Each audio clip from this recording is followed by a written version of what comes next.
বন্ধু, উপরে উঠতে উঠতে হেঁপে গেছি, চ এনা বসি। আচ্ছা তাহলে বসি। বন্ধু, গ্যাসটা দেও তো, বিড়িটা ধরাই। এইবার আমি তো বিড়ি খাই না, বিড়ি খাস পর গ্যাস নিয়ে বেড়াস না।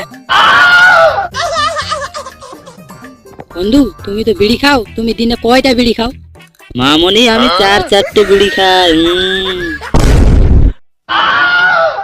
বন্ধু তুমি যে চারটি বিড়ি খাও, তুমি কখন কখন খাও? বন্ধু, তাহলে তুমি শুনবা। একটা পায়খানা যেয়ে খাই। বন্ধু তুমি পায়খানায় গিয়ে কেন খাও? বন্ধু, পায়খানাতে বিড়ি না খেলে আমার হাগায় বের হয় না। এই গান মারানি, এত বাগান বাড়ি থেকে তুই পায়খানাতে গিয়ে খাও? হ্যাঁ বন্ধু। এই নুনুমুখ, তুমি আর কখন কখন খাও? একটা ভাত খেয়ে, আর একটা সকালবেলা উঠলে আমার লাগে, আর একটা সন্ধ্যায়। তুমি দিনে কয় টাকার বিড়ি খাও? আমি 10 টাকার বিড়ি খাই। বন্ধু তুমি যে দিনে 40 টাকা খরচ করো, তুমি যদি 12 বছর জমা করতে তাহলে তো একটা আইফোন পেয়ে যেতে। বন্ধু, তুমি তো খাও না, তাহলে তুমি কি ফোন চালাও? আমি তো বাটাম ফোন চালাই। মামনি নিজে চলায় বাটা ফোন, আর আমাকে বলছে আইফোন। তুমি তো বিড়ি খাও না, তাহলে বাটা মোবাইল চালাচ্ছ কেন? গান মারানি বন্ধু।